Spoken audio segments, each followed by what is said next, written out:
In Italy, the San Marzano tomato is not just an ingredient, it's a religion.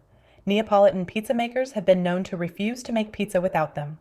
Chefs in Rome have walked off the job over substitutions. Nonnas have cried, actual tears, over a bad batch. Americans feel the same way. San Marzano is the most requested tomato in professional kitchens across the United States. Every serious cook has a can in their pantry. Here's what nobody's telling you. Real San Marzano tomatoes grow in the Sarnese-Nocerino Valley, a tiny strip of volcanic soil at the foot of Mount Vesuvius. The entire designated growing zone covers roughly 5,000 acres. That's smaller than some American farms. Yet somehow, this tiny valley is supplying tomatoes to the entire world. It isn't. Most cans labeled San Marzano are not from the valley. Some aren't even from Italy. The name has been borrowed, diluted, and sold back to you on a label designed to look authentic.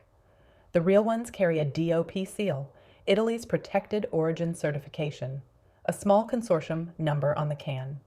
And they cost significantly more than what's on most shelves. Next time you reach for a can, flip it over. Italy Unfiltered in 60 seconds.